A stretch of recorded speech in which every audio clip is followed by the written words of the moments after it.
Bueno, un cordial saludo para esta gran familia municipal, La Unión Antioquia. Y en definitiva es eso, la unión es la alternativa. ¿La alternativa para qué? Pues para resolver una cantidad de problemáticas sociales que son sobre las que reflexionamos pues en este programa.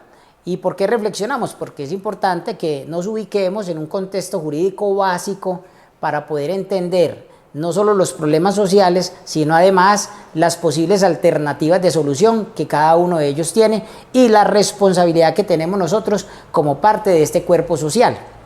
Hoy, por ejemplo, vamos a abordar un tema y estos temas se seleccionan minuciosamente porque lo que hay que calcular es que realmente sean de interés de la comunidad, y el tema del que vamos a abordar tiene una relación con el tema de la reparación integral.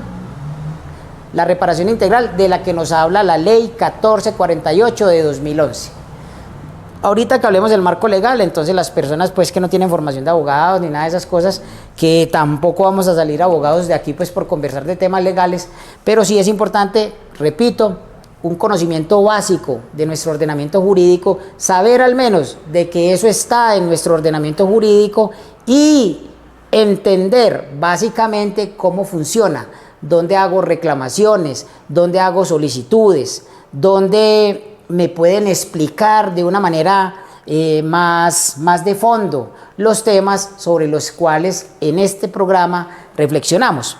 Cuando hablamos de reparación integral en la ley 1448 de 2011, lo que tenemos que entender en principio es cómo estamos concibiendo la seguridad, y podríamos recurrir a una caracterización elemental de la seguridad y entonces decir, hombre, nosotros como cuerpo social entendemos por seguridad la protección universal de nuestros derechos y libertades como ciudadanos. La protección universal de todos, la protección de todos. ¿Por qué? Porque lo hemos repetido en el programa en muchas ocasiones. Es un pacto de convivencia. A lo que le apuntamos es a que realmente haya una paz estable y duradera. A lo que le apuntamos desde el orden constitucional, desde la ingeniería constitucional, es que haya un orden justo.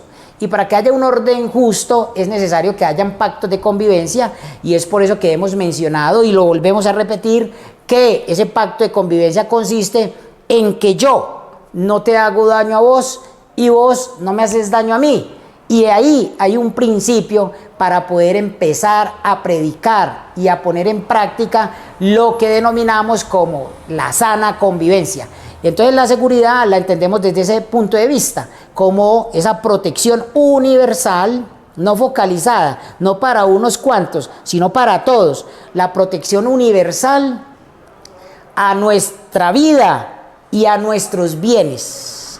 Sí, nos sentimos nosotros protegidos, sí, sentimos de que también están protegidos nuestros bienes, siendo lo más importante nuestros derechos, nuestras libertades, lo más importante desde un enfoque de los derechos humanos. Entonces uno puede decir, hombre, sí, yo me siento seguro, pero resulta que hoy en el país, en Colombia, hay no solo una sensación de inseguridad, sino que hay una evidente problemática de inseguridad. ¿Y en qué se traduce esa inseguridad? Entonces, hombre, eso se traduce, por ejemplo, en una cantidad de situaciones o hechos victimizantes, como lo señala la ley 1448 de 2011, y entonces, por ejemplo, vemos que hay confinamiento. ¿Qué significa? Significa de que hay unas restricciones a la movilidad de algunas poblaciones. Hay confinamiento cuando, por ejemplo, los grupos armados, organizados, llegan y restringen la movilidad de una vereda, por ejemplo. No, de aquí nadie sale, de aquí nadie se mueve, o aquí nadie entra, o el que va a entrar a determinada hora hay unas contraseñas, hay, bueno, una cantidad de cosas, y entonces uno dice, ¿en qué mundo estamos viviendo? ¿En qué país estamos viviendo? ¿Por qué estas cosas están sucediendo? ¿Por qué la inseguridad no se mitiga? ¿Por qué la inseguridad cada vez es más creciente y representa una amenaza para todos? Es por eso que la contracara de esa inseguridad lo que refleja es un propósito común, un deseo de la ciudadanía, que esa inseguridad, como tirando así, no un caricello porque no es a la suerte que estamos jugando, sino, bueno, de hecho sí es la suerte de Colombia, de nosotros como nación, pero ¿cuál es la contracara? ¿Cuál es en este mundo dialéctico lo que realmente nosotros queremos? Hombre, que haya seguridad. ¿Y la seguridad para qué? La seguridad para poder dinamizar la economía. ¿La seguridad para qué? Para poder estar cohesionados como familia municipal. ¿La seguridad para qué? Para nosotros avanzar, transitar hacia ese camino que nos permite un desarrollo no solo económico, sino también social y además sostenible. A eso es lo que le estamos apuntando. Entonces hoy el país está viviendo problemas, por ejemplo, de confinamiento, donde grupos armados organizados, factores reales de poder abstracto, como alguna vez algún profesor lo mencionaba, grupos armados al margen de la ley, restringen la movilidad de la población restringen la movilidad de la población en determinados sectores del país, regiones, unas más que otras. Si no nos saliéramos, por ejemplo, de aquí de Antioquia, las 9 subregiones, unas más que otras, Bajo Cauca, Magdalena Medio, el tema de Urabá antioqueño, y hay una amenaza latente, una amenaza. Percibimos, hay un olor de inseguridad cada vez más fuerte, cada vez más picante de inseguridad en el oriente antioqueño. ¿Por qué? Porque se ha venido creciendo, ¿cierto? No es que queramos nosotros con el tema de inseguridad hacer de una pulga un caballo, no, estamos frente a una realidad que es evidente. Es decir, la gente no se siente segura, la gente ya la piensa para dejar la finquita sola. ¿Por qué? Porque entonces se le pierden 2 vacas, se le pierde un caballo, se le pierde una moto, se le llevan los repuestos de un vehículo, bueno, una cantidad de cosas. O empiezan las microextorsiones, cada vez más creciente el microtráfico y otros problemas que están asociados a lo que estamos diciendo, por ejemplo, también tienen que ver no solo con el confinamiento, sino también con las lesiones personales. Las lesiones personales, los daños físicos, además psicológicos causados por la violencia, por este conflicto, que se firma una paz, pero siguen habiendo disidencias y entonces seguimos en ese círculo vicioso y no es posible superar ese círculo vicioso, romper ese círculo vicioso si nosotros no nos unimos, no empezamos a mirar en la misma dirección en torno, en este caso particular, a la seguridad. De lo contrario, nunca va a haber un círculo virtuoso que nos permita decir, hombre, este territorio, como lo decimos en el municipio de La Unión, tanta violencia que hemos padecido, porque dicho sea de paso, hay que recordar que en Colombia hoy está registrada, por ejemplo, en la Unidad Nacional de Víctimas, 10 millones de personas en el registro único de víctimas, 10 millones de personas.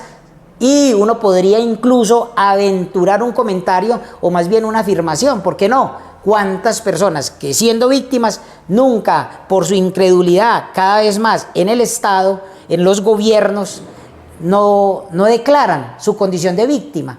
También hay que agregar que infortunadamente muchas personas en el marco de la Ley 1448 de 2011 declaran la calidad de víctima sin serlo. Y eso, por ejemplo, en esa misma ley se habla pues como declaraciones fraudulentas. Entonces yo estoy diciendo de que, por ejemplo, hoy hablamos de inseguridad en Colombia porque estamos viendo que hay confinamiento, que hay lesiones personales, que hay tortura, que hay minas antipersonal, munición sin explotar y artefactos explosivos improvisados que representan un riesgo para niños, niñas y adolescentes, para adultos, para mujeres, para todo el mundo, incluyendo además el tema de los animales, de los emovientes. Eso es un tema problemático, la vinculación de los niños, de las niñas, de los adolescentes al tema de los grupos armados, la forma en que son instrumentalizados, la forma en que los vinculan a la fuerza, a formar parte de esas estructuras que transitan por la vida en contraley. Nosotros tenemos que reflexionar sobre eso. El tema del secuestro, otra vez, cada vez más creciente el tema del secuestro. Ahí acabaron de rescatar, dicen los medios pues que rescatar 57 militares. Eso es un tema que no tiene que suceder. Es un atentado contra la dignidad humana. Es un atentado contra toda la población, porque cuando a una persona la secuestran, cuando a una persona la someten a un hecho victimizante, es una amenaza para todos. El tema del secuestro, el tema de homicidios, masacres, el tema de desaparición forzada, el tema de delitos contra la libertad e integridad sexual, el tema de atentados terroristas, que explotó un carro, que explotó una moto, que explotó un burro, que los drones, que es una cosa cada vez más compleja, y nos tenemos que unir como nación, nos tenemos que cohesionar, mirar en la misma dirección y trazarnos como propósito principal la seguridad de todos los colombianos. ¿Y eso cómo empieza? Eso empieza por la casa de cada uno de nosotros. ¿Cuál es la casa en este caso particular? La casa en este caso particular es esta gran familia municipal. ¿Cómo lo estamos haciendo en el municipio? ¿Cómo estamos concibiendo la seguridad en el municipio? ¿Cuál es el enfoque al que le estamos dando mayor énfasis en el tema de seguridad en el municipio? Y eso hace posible de que la comunidad, la ciudadanía, también entonces se sume a esos esfuerzos, porque hay una cosa que está probada: sin la cooperación no es posible materializar una seguridad universal. Hay otros problemas asociados a este tema que estamos viviendo hoy, y por eso estamos hablando de inseguridad. Los atentados terroristas, no solamente esos atentados terroristas a que acabo de aludir, también las amenazas, también el despojo y abandono forzado de las tierras. Tiene 24 horas para que se vaya aquí, tiene 24 horas para que vaya aquí. No solamente usted, sino toda su familia. Y entonces queda ahí la propiedad expuesta ¿a quién? A nuevos poseedores. Y entonces lo despojan de las tierras. No solo lo hacen desplazar, que el desplazamiento forzado, esa salida de personas de lugares de su residencia habitual, ese desplazamiento forzado, porque no es voluntario, es obvio.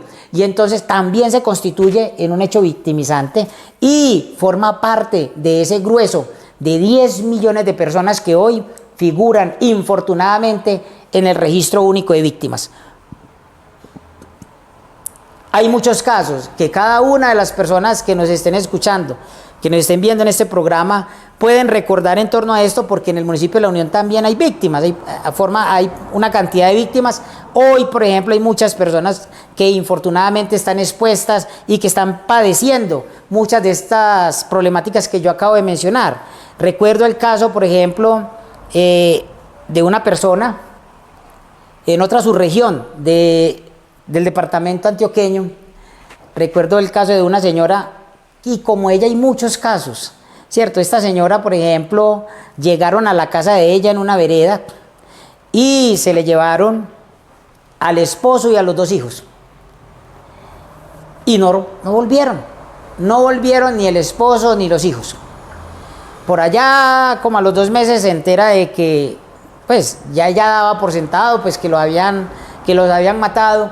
Y entonces por allá, como a los 2 meses, ella empezó a insistir: bueno, entonces si los mataron, ¿dónde los enterraron? ¿A dónde los tiraron? Yo quiero darle una sana sepultura a mis seres queridos, a mis hijos, a mi esposo. Y lo más berriondo de todo esto es que los datos que en algún momento se les ocurrió darle, por allá como a los 2 años, de tal vez un poquito más, fue: vea, hombre, allá un hijo suyo está en tal parte, en un palo tal, un árbol, en tal parte, su esposa está en tal parte, y solamente pudo rescatar el cuerpo, los despojos mortales de uno de los 2 hijos y del esposo. Y entonces uno llega y dice hoy, frente al tema de inseguridad que estamos viviendo en el país, esa señora es la única que puede contar esa historia, es la única que puede declarar esos hechos victimizantes. Es la única que puede dar cuenta de lo trágico que está viviendo muchas familias. Y recuerdo mucho ese caso particular de esa señora, porque a esa señora yo la conocí en un antes y un después. Y a esa señora se le desdibujó de su rostro la sonrisa que ella tenía. Es decir, esa señora rara vez pues esboza una sonrisa. Esa señora cambió el rostro. ¿Y cómo no cambiarlo con un golpe tan contundente como este? Perder a sus 2 hijos que estuvieron en su vientre, perder a esos 2 hijos, perder a su esposo, y en esas condiciones tan violentas, tan infortunadas. El caso, por ejemplo, casos, por ejemplo, como el de una señora del Chocó, que en la declaración me señalaba que ella, para poder contribuir a la economía del hogar, ella se tenía que ir para los montes a cocinar a los mineros, y entonces se iba a cocinarle por allá, les dicen entre comillas guisas, se iba de guisa por allá para esos montes bien adentro, donde podían salir cada 2 meses a poder ver a sus hijos y esas cosas. Y entonces esta señora por allá me contaba de que no solo ella, habían varias personas que se dedicaban pues a ese tema de cocinarle, lavarle la ropita a los mineros, y bueno, y entonces llegaba un grupo al margen de la ley, un grupo armado al margen de la ley, con exigencias de toda naturaleza.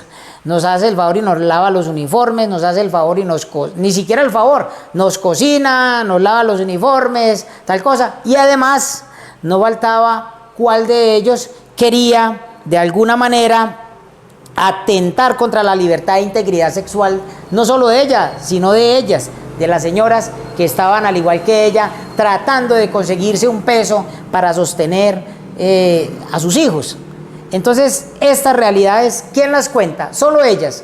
Una cantidad de personas donde, por ejemplo, se esté hablando de hostigamientos, se esté hablando del fulgor de este conflicto que parece pues, esta tanta violencia que parece pues no tener fin. Entonces, es bien complicado. Un tema adicional que yo quisiera mencionar como para ubicar a las personas en el contexto de los hechos victimizantes, porque lo que vamos a hablar es de reparación integral, es decir, todos estos hechos victimizantes que vivimos, toda esta conculcación a los derechos humanos entendidos como ese conjunto de derechos que nos corresponden por nuestra condición humana, que además enarbolan la dignidad, la razón, la justicia, lo hemos dicho. Y entonces, y que lo que queremos es la sana convivencia. Entonces es ubicarnos en el contexto para entender de que muchas de las historias que también tienen las personas que hoy fungen como ahí en uno de los renglones del Registro Único de Víctimas en el municipio de La Unión, me entenderán mejor pues esta clase de historias. Por ejemplo, el caso de un muchacho que lo reclutaron teniendo 12 añitos, entonces lo vieron pues más alto que otros de mayor edad, lo vieron pues como con bríos y véngase a ver y tal, y se lo llevan, y mientras la mamá pues barequeaba y esas cosas, cuando la señora va al ranchito, ahí en la vereda donde vive con sus hijos, entonces las hermanitas más pequeñas le dicen que es que unos señores con unas armas se le llevaron al hijo, y ella se llenó de valor, fue a enfrentarlos, y más el favor y me entregan al hijo, y yo no, su hijo ya forma parte de esta organización, y entonces tener que devolverse la señora, no solo con lágrimas, sino como decimos aquí en Antioquia, con el rabo pues entre las piernas, y entonces uno dice, hombre, qué riondera, ¿y qué fin tuvo eso? El fin que tuvo eso es que ese niño por allá como a los 2 años, de vivir toda clase de experiencias de esa naturaleza, logró escaparse de ese lugar. Y entonces recuerdo que cuando ese muchacho llegó al municipio, lo primero que me dijo pues la señora, llegó mi hijo, otra vez está aquí conmigo, se voló de ese lugar. Y entonces, y usted está dimensionando el riesgo que está corriendo ese muchacho. Y evidentemente, así fue, a los días intentaron asesinar a este muchacho, y entonces él, un pelado joven, sardinito, que bueno, le tocó tirarse a un río, volarse, y entonces toda esa historia trágica, y entonces la señora sabe que su hijo está vivo, gracias a Dios, que su hijo no tenía que vivir esa experiencia, como muchos niños en Colombia, como muchas niñas en Colombia, como muchos adolescentes en Colombia, y entonces hoy, por ejemplo, el lugar donde ese niño se encuentra es anónimo, solamente lo sabe la mamá por seguridad del menor, y entonces uno dice, hombre, ¿por qué algunas familias tienen que vivir esta clase de infortunadas experiencias? Y entonces vuelve uno a redundar en las percepciones que uno tiene sobre el asunto. Y yo, hombre, se viven, ¿por qué? Porque estamos en un mundo, y no solo un mundo, sino un país que particularmente es el tercer país más desigual que hay en el mundo, y no solo desigual, sino que esas desigualdades tienen mucho que ver con dos factores esenciales, y es el tema de esa tendencia a la violencia y a la corrupción, y son dos monstruos, dos monstruos sobre los que no podemos ser indiferentes, porque lo dice Mercedes Sosa, que la indiferencia no te alcance, es un monstruo grande y pisa fuerte, y esos dos monstruos tenemos que derribarlos, tenemos que derrotarlos, tenemos que minimizarlos, y la única manera es unirnos porque afortunadamente, y así suene pues muy repetitivo, solemos decir, y a veces pareciera que no, que los buenos somos más, y entonces nos tenemos que unir, mirar en la misma dirección y construir juntos alternativas de solución frente a esos problemas, hasta que podamos decir, hombre, hemos logrado mitigar los hechos victimizantes, hemos logrado reducir la violencia. En el municipio hoy podríamos predicar una sana convivencia. Hoy, por ejemplo, en lo particular, tendríamos que ponerle signos de interrogación a eso que acabo de decir. Entonces, el tema, pues, los temas a los que estoy aludiendo es un tema, pues, sobre el que vale la pena recalcar. Para poder caminar hacia el contenido del tema de que estamos hablando, que es la reparación integral, entonces nos tenemos que remitir al marco legal.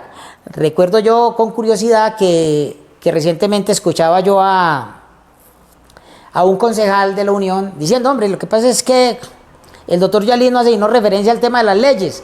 Y yo, pero es que a las personas, y el programa consiste en eso, consiste en ubicar en un estadio básico a las personas con respecto al ordenamiento jurídico. Es decir, ¿qué nos interesa en el programa? Nos interesa que la gente sepa que jurídicamente hay unos elementos con los que nos tenemos que familiarizar para poder entender las problemáticas y la salida de los mismos. Entonces hay un marco legal. Cuando en Colombia tenemos un problema, entonces se legisla sobre ese problema. Y el legislador, en su libre configuración legislativa, construye las leyes que la voluntad popular expresa a razón de sus preocupaciones. Entonces, por ejemplo, el marco legal que nos permite hablar de la reparación integral de estas 10 millones de personas que hoy figuran en el registro único de víctimas, porque han sido torturadas, porque han sido lesionadas personalmente, porque han sido confinadas, porque han estado expuestas a minas antipersonales, porque han sufrido desplazamiento forzado, porque han sido despojadas y abandonadas, y a tener que abandonar a sus tierras, porque han sido amenazadas, han sufrido atentados terroristas, o han visto morir en esos atentados a sus familiares, a sus seres queridos, a sus conocidos, a razón de esos combates, hostigamientos, esos delitos contra la integridad y libertad sexual, esa desaparición forzada, esos homicidios y masacres, esos secuestros, esa vinculación de los niños, de nuestros niños, niñas y adolescentes, que los instrumentalizan en el conflicto, y que ellos, por ejemplo, lo que tendríamos que hacer con los niños, niñas y adolescentes, más que vincularlos en esa guerra absurda, en ese conflicto absurdo que parece que no tuviera fin, es garantizar sus derechos fundamentales. Todas estas personas, entonces uno dice, bueno, ¿y cómo van a ser reparadas? Y otra pregunta que nos tendríamos que hacer es, si esa reparación integral, ¿cuánto significa en números esa reparación integral? Porque también hay que recordar, por ejemplo, que es necesario hacer un análisis económico del derecho, porque hay una falla del Estado en ese sentido. Y la Corte Constitucional en algún momento, en una sentencia muy interesante, que la sentencia T025/2004 lo dijo, hay un estado de cosas inconstitucional.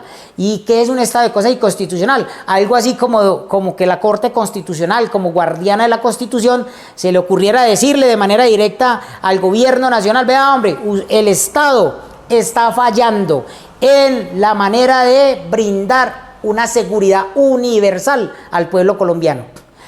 El pueblo colombiano está expuesto permanentemente, de manera irreductible, a la violencia, a todos estos hechos victimizantes, y en consecuencia, mire a ver qué va a hacer. Mire de dónde va a sacar platica, porque a esta gente hay que repararla integralmente. Y entonces de eso, ¿quién nos habla? De la reparación integral, que es el tema que hoy nos convoca. Nos habla la ley 1448 de 2011.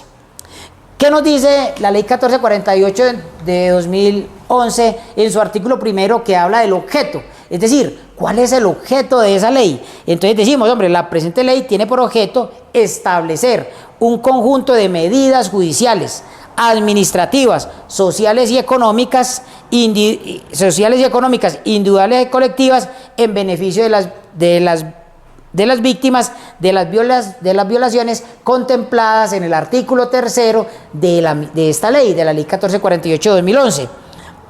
Ahora, en el artículo cuarto de esta ley, que esta ley tiene pues más de 200 artículos, solamente voy a mencionar 2 o 3 artículos como para ubicarnos pues en ese contexto, en este contexto normativo. Es muy importante porque en los principios, en la parte principal de esta ley, en el artículo cuarto, por ejemplo, hablan de una palabra que hemos mencionado demasiado en estos programas, y es la dignidad. Entonces nos dice, el fundamento axiológico de los derechos a la verdad, la justicia, la reparación y garantía de no repetición es el respeto a la integridad y a la honra de las víctimas. Y es así como esta ley concibe ese valor, la dignidad. Entonces, el fundamento axiológico de los derechos a la verdad, a la justicia, a la reparación y no repetición es el respeto a la integridad y la honra de las víctimas. Y una manera de hacerlo es ¿para qué? Hombre, hay que repararlos integralmente. Y esa reparación incluye un factor muy importante, y también hemos hablado en este programa de ese factor, y es el tema del enfoque diferencial. ¿Por qué el enfoque diferencial? Porque, por ejemplo, el principio de enfoque diferencial reconoce que hay poblaciones de características particulares debido a su edad, a su orientación sexual, a su identidad de género diversa. Y entonces el tema de la discapacidad, el tema de la orfandad, el tema de las creencias, el tema del origen nacional, el tema de la diversidad étnica, cultural y territorial. Y ese enfoque diferencial es importante que la ley lo haya tenido en cuenta. ¿Por qué? Porque entonces estamos frente a una ley, la 1448 de 2011, que enarbola esa bandera del enfoque diferencial para decirle al país, en este enunciado normativo, que es el artículo 13, dice, hombre, nosotros no estamos interesados en discriminar. Aquí las personas, independiente de todo esto, del enfoque diferencial, tienen derecho a ser reparadas integralmente. Y eso es un compromiso, pues, del gobierno nacional. Y vamos caminando hacia el tema de la reparación integral y recurrimos, por ejemplo, al canon 25, que habla del derecho a la reparación integral. El artículo 25 de la ley 1448 de 2011 habla de la reparación integral y dice que las víctimas tienen derecho a ser reparadas de manera adecuada, diferenciada, restaurativa, transformadora y efectiva por el daño que han sufrido como consecuencia de las violaciones que trata la presente ley. Es decir, es que no es y no tiene por qué ser un orgullo formar parte del registro único de víctimas. En el registro único de víctimas no tendrían por qué haber esa millonada de personas en un país realmente civilizado, en un país realmente respetuoso de las diferencias, en un país respetuoso de los derechos humanos. No tendrían por qué haber esa cantidad tan enorme de víctimas del conflicto armado. Estamos hablando de 10 millones de personas, y eso pues en realidad es una cifra catastrófica para un país que tiene una constitución donde se convierte esa constitución en un catálogo de derechos y libertades. Y entonces uno dice, hombre, ¿por qué tenemos esa constitución que incluso en su contenido es un contenido que respetuoso de los derechos humanos, que enarbola unos principios como la dignidad, como el respeto a la vida, que tiene unos derechos fundamentales, particularmente para los niños, con un carácter prevalente? Y uno dice, hombre, ¿y esa cantidad de víctimas? Entonces, Es ahí donde hablamos los abogados de la ineficacia del derecho. Pero bueno, vamos a avanzar en el derecho a la reparación integral. Nos dice el artículo 25 que las víctimas tienen derecho a la reparación, y esa reparación comprende las medidas de restitución, la indemnización, la rehabilitación, la satisfacción y garantías de no repetición. Eso es importante pues recordarlo. Otros enunciados sobre los que podríamos hablar es, por ejemplo, los derechos a las víctimas, que están contenidos por allá en el artículo 28. Es importante sugerirle, por ejemplo, particularmente pues a las personas que estén interesadas en el tema, pero además los que infortunadamente figuran en el registro único de víctimas, enunciados, por ejemplo, con respecto a la indemnización por vía administrativa, de las que nos habla el artículo 132, que nos habla de la reglamentación. Y el 133, que nos habla de la indemnización judicial, la restitución e indemnización administrativa. En ese tema de la indemnización administrativa es importante recurrir, por ejemplo, al parágrafo 4 de la ley 132 de la ley de víctimas, que nos habla, por ejemplo, del monto de salarios mínimos legales vigentes. Y entonces incluso la gente se entusiasma porque, por ejemplo, en esa ley, en ese parágrafo del artículo 132 nos hablan de 40 salarios mínimos legales mensuales vigentes, y entonces eso tiene pues unas características. ¿Quién puede reclamar la indemnización por vía administrativa? De eso nos habla muy puntualmente una resolución que la dejo aquí como marco de referencia, y es la resolución 1049 de 2019. Y de manera sucinta, para puntualizar en esta intervención, entonces voy a decir que la resolución 1049 de 2019 lo que le está diciendo a las víctimas, a 10 millones de víctimas, es: venga, ustedes están haciendo esta fila toda largota, y primero vamos a indemnizar por vía administrativa a las personas que tengan de 68 años en adelante. Primero. Segundo, a las personas que prueben, demuestren que están en una condición de discapacidad. Las personas que se encuentran que tienen enfermedades terminales. Primero esas tres. Una cuarta podría ser las personas que hayan declarado que son víctimas antes de 2018.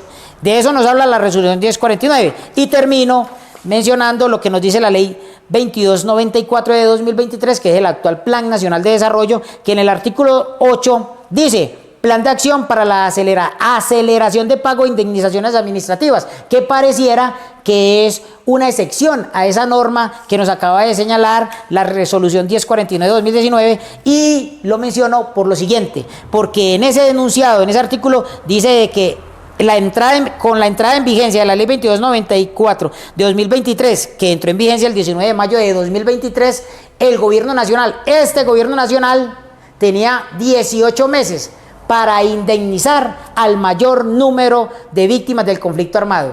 Y puedo yo asegurar que, si bien es cierto, le han entregado la carta cheque a un sinnúmero de personas. Por ejemplo, en el Valle recientemente entregaron una cantidad de cartacheques, más de 3.000 cartacheques.